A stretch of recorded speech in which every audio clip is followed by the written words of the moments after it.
এটি যে একটি ওয়াশিং মেশিন ব্যবহার করে সবচেয়ে সহজে কি করে কাপড় পরিষ্কার করা যায় তা আমি আপনাদেরকে ইতিপূর্বে দেখিয়েছি।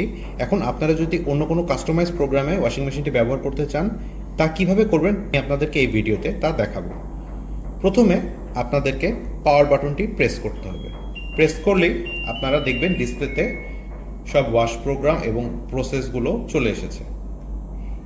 এখানে আমি যদি প্রোগ্রাম বাটনটি প্রেস করি তাহলে আপনি দেখতে পাবেন যে এটি বিভিন্ন রকমের প্রোগ্রাম সিলেক্ট করছে।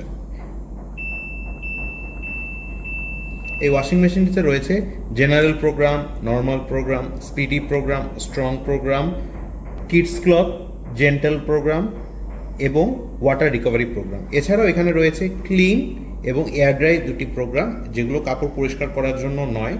এগুলোর ব্যবহার আমি আপনাদেরকে পরে দেখাবো।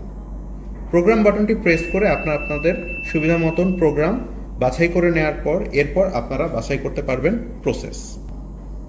প্রসেস বাছাই করার জন্য আপনারা প্রসেস বাটনটি প্রেস করবেন।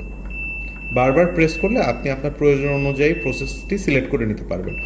ওয়াশিং মেশিনে মূলত রয়েছে 4টি প্রসেস, যেমন কাপড় সোক করে রাখা, কাপড় ওয়াশ করা, কাপড় পানি দিয়ে রিন্স করা এবং সবশেষে কাপড় থেকে পানি বের করে ফেলার জন্য স্পিন করা।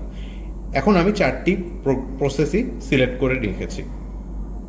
প্রসেস সিলেক্ট করার পর এখন আমি সিলেক্ট করব water level. Water level select করার জন্য আমাকে প্রেস করতে হবে water level button. Water level বাটনটি প্রেস করে আপনি এভাবে আপনার প্রয়োজন মতন ওয়াটার লেভেলটি সেট করে নিতে পারবেন।